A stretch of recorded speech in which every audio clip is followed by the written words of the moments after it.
This time we're looking at IB Chapter 6, Section D, which is geometric sequences. Those arise when you multiply a number by a common ratio to get the next number. We're multiplying. And we'll just go ahead and start off with the definition. Oh, my earrings. Oh, I had this headset with earmuffs.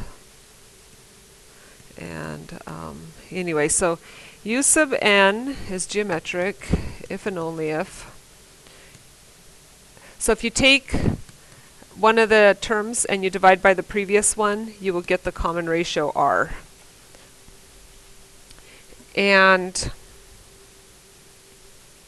this is, okay, sorry, a little off here.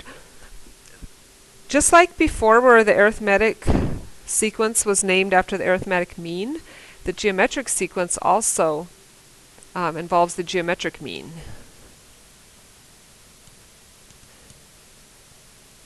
So if you think back to geometry, the geometric mean of two numbers is you take the two numbers, you multiply them together, and then you take the square root. That's the geometric mean of numbers x and y. So if you have a geometric sequence, let's just make one up. So I'm just going to start with a number. Let's just start with, I don't know, 5. And let's multiply 5 by 3. So r will be our ratio. So 5 times 3 is 15. 15 times 3 is 45, and so on. What I'm going to do is show that 15 is the geometric mean of either number, the two numbers on either side of it. So I'm going to show that 15 is the geometric mean of 5 and 45, which means it will equal the square root of 5 times 45. And you could just multiply those together, or you could simplify the radical. I think I'll do that. 45 is 9 times 5. And then the square root of 9 is 3, and the square root of 5 times 5 is 5, so 3 times 5 is 15. And so that's just kind of cool. It's an interesting way to think about these sequences. Oh, I need another slide. Okay, so I'll just go up here. The other thing I wanted to mention was the general term, which is the formula. Whoops, general term. The formula for geometric sequences is U sub n equals U sub 1 times r to the n minus 1.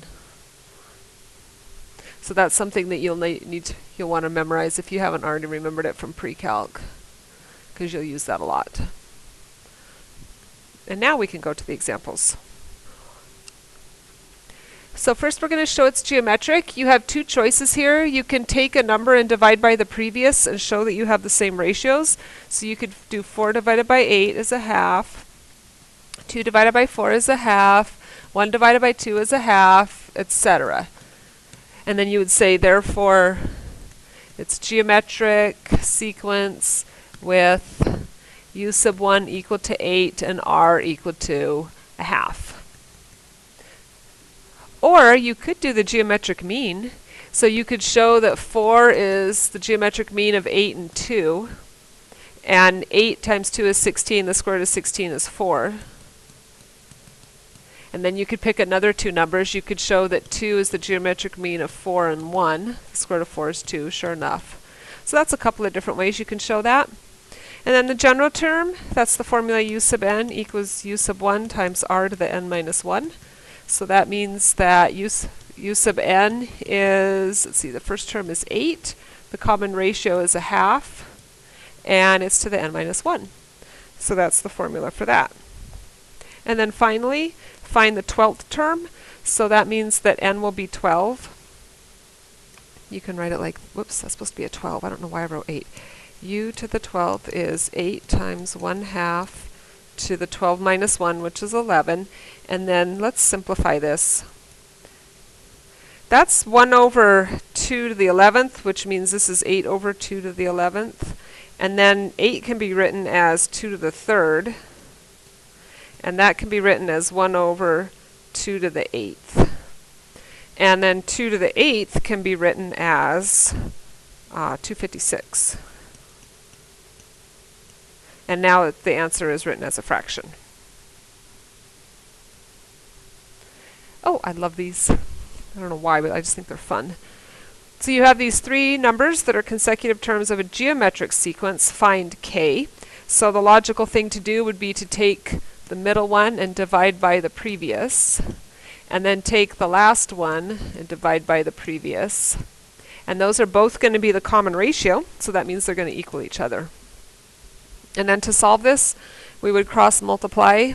So I see I'm going to have 4k squared equals k minus 1 times 21 minus k. That means I need to do some distribution here. 21k minus k squared minus 21 plus k. So I'm going to move everything over to the other side. So I'm going to have 5k squared. Let's see, I've got 20 minus 22k and plus 21. Then we have to solve that. I like to solve these by splitting the terms because there's a 5 in front. So you multiply 5 times 21. So 5 times 20 is 100. So it's 105. And then we've got, you bring down the 5k squared. You think of two numbers that multiply to 105 and add to negative 22.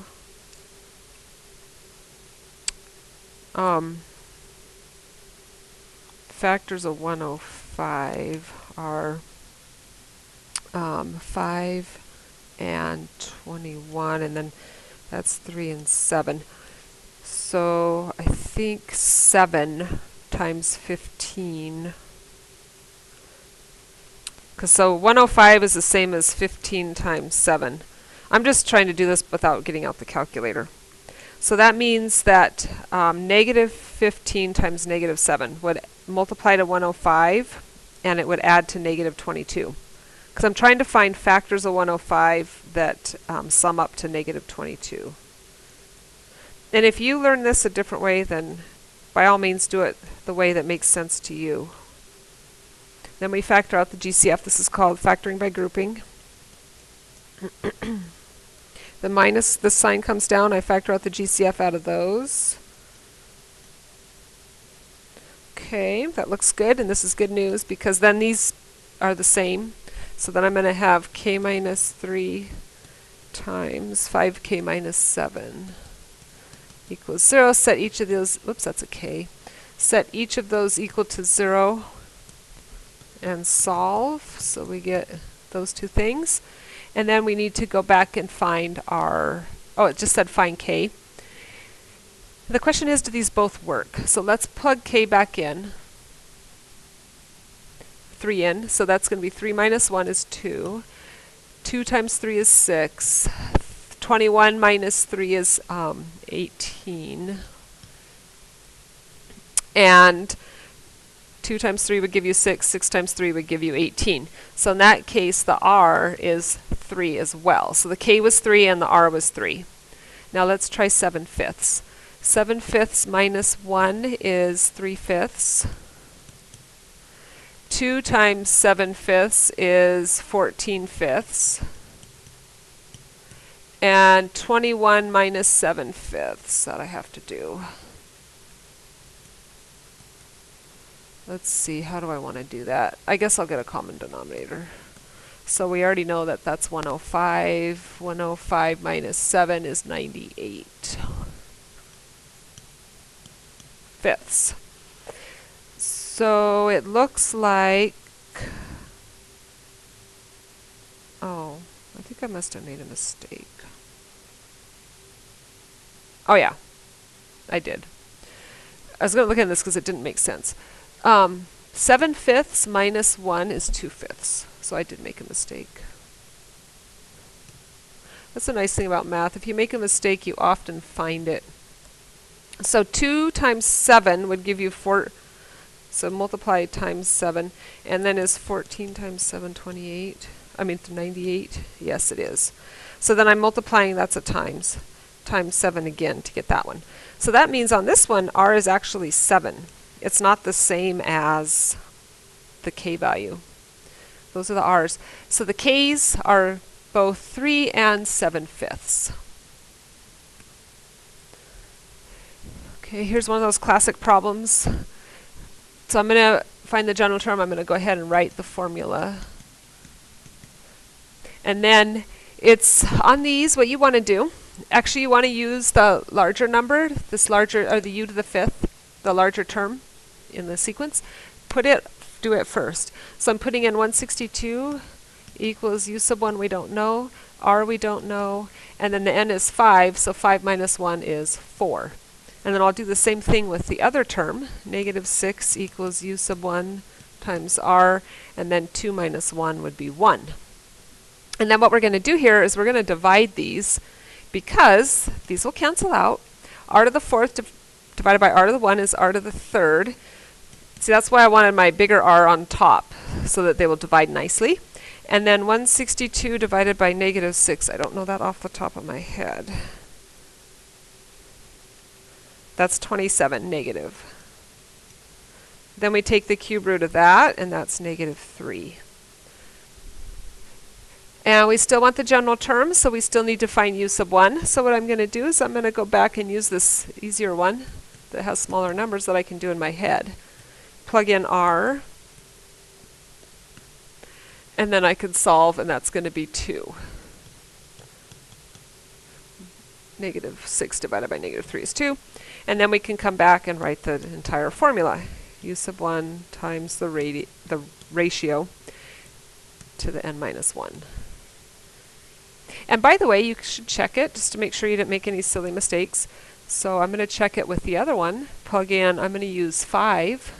So let's check to see if, here, 2 times negative 3, 5 minus 1 is 4, negative 3 to the fourth is 81. 81 times 2 is 162. Good, so it checks right here, 162.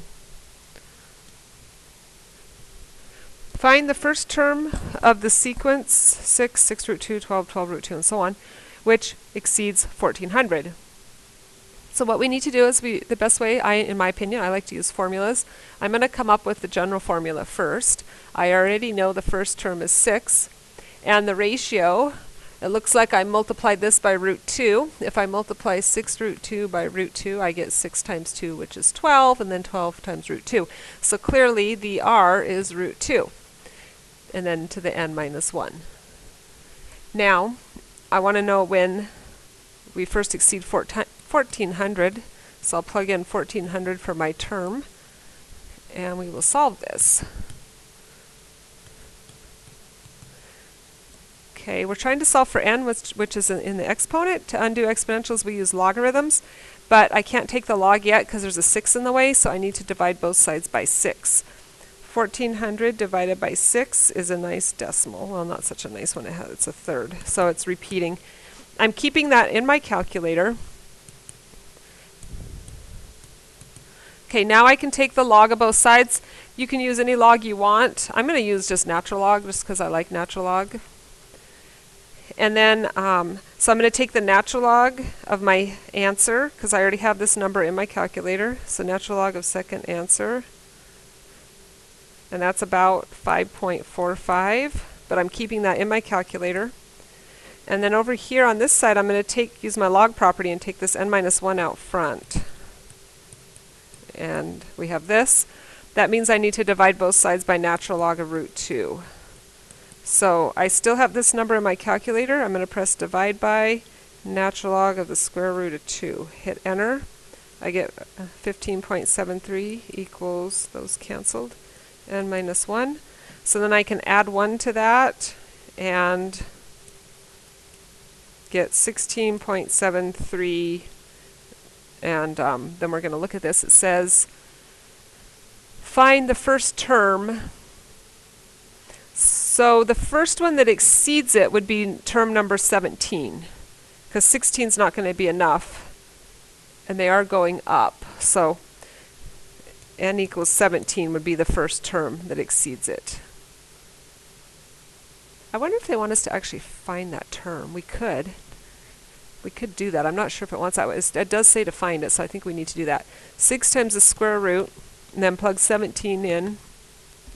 So that's 6 root 2 to the 16th. And you know what? We can do that in our head because all the, a pair of root 2's is 2, and there's going to be 8 pairs, so it's going to be 2 to the 8th. And 2 to the 8th, I should have that memorized. That's 256 times 6 equals 6 times 256, and that's 1536. And that is over 1400.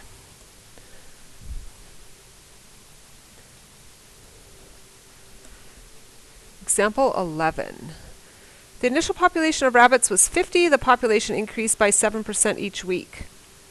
I see that. I think exponential growth. Well, that's exactly what it is.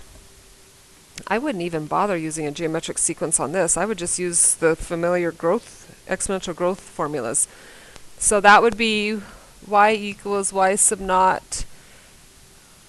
You could do e to the kt, but it's because they give you a 7% increase, it's going to be easier to just use this formula here. And let's just go ahead and do that. So after 15 weeks, so we've got y equals, y sub naught's the original amount, which is 50. We know the rate's 0.07, so that's going to be 1.07 in there. And it wants to know after 15 weeks. So we just do that. I suppose I could pull up my calculator.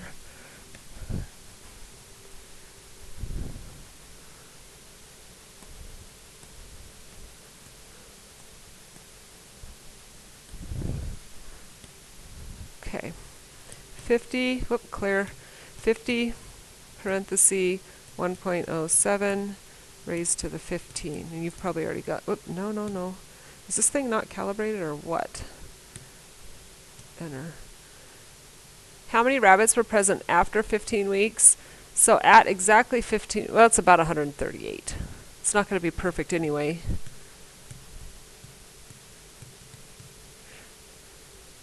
Because in real life, things are not perfect. And then you would do the same thing for 30 weeks.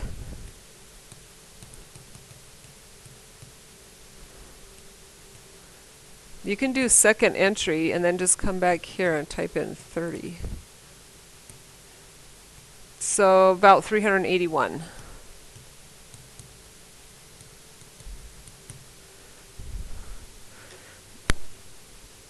Okay.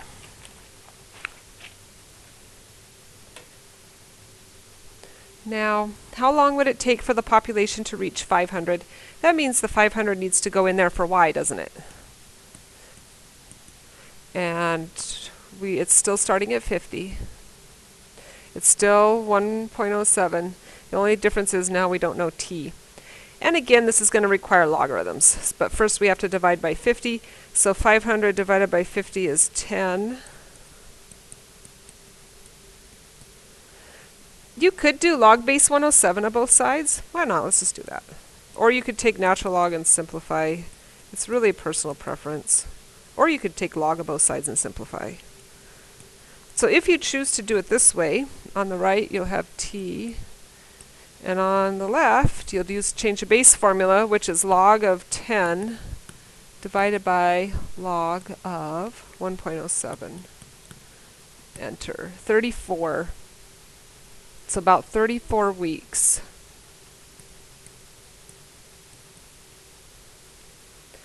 I think the book might have shown you also how to do this on a calculator, where you put this one in one side and you put this in, like in one y1, this in y2, and you look for where they intersect. So that's another way to do it if you have a calculator. Of course, you need a calculator anyway to get this, so. Anywho, compound interest. That formula is A equals P times 1 plus R over N to the NT. I can't remember if we've already talked about this year or not, so I'll quickly explain these. This is your principal, which is your initial amount. This is your interest rate, and it's an annual interest rate. And the book will say like PA. I don't know what P is, but A must be annual. N is the number of compounding periods per year. Compoundings per year. T is the number of years. So, and if they have continuous, I didn't see continuous in here, but just so you know, and I can't remember if we've talked about it in this class or not, P times e to the RT, so the PERT formula. That's if it's continuous. continuous compounding. 5,000 is invested for 4 years at 7%. See, there's that PA. Compound interest, that just means the annual percentage. Maybe it means percentage annual, I don't know. Compounded annually, what will it amount to at the end? Round to the nearest cent. So we'll throw up our formula here. I didn't check the formula sheet to see if it was in there, to be honest. 5,000 is your principal. 1 plus your rate is 7%. It is compounded annually, so that's once a year. Oh, so I really don't even need that. And then n is 1, so I don't really need that. What will it amount to at the end of, 4 years. Okay, there it is. Oh my. So you've got 5,000 parenthesis 1.07 raised to the fourth. That's pretty straightforward. 6553.98. 6553.98. Let's make sure that makes sense. 7% is a really good rate. That's also quite risky, at least in this day and age, because right now the interest rates are low. So if you have a higher interest rate, you're going to have more risk. All right.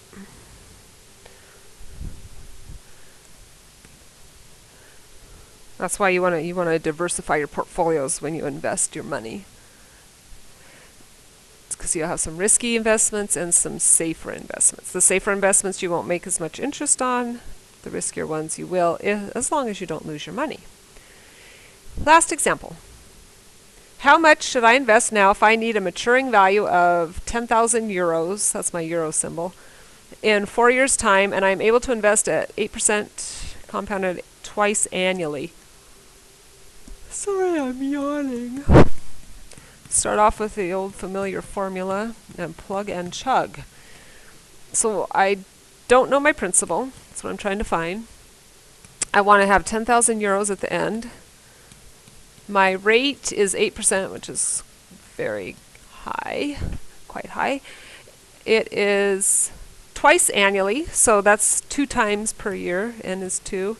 2 times 4 years. I'm going to simplify this a little bit so it's easier to solve. 0.08 divided by 2 is 0.04, so 1.04 is in here, and then to the 8th. So, this is easy. You don't have to use logarithms because you just divide by 1.04 to the 8th. 10,000 over 1.04 to the 8th. We get out our calculator.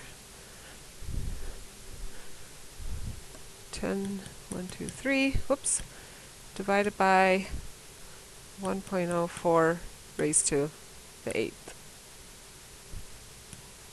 7306.90 euros. Let's look and make sure that makes sense. Wow. You only have to invest $7,300 or euros, and in 4 years you're going to have 10,000 of them.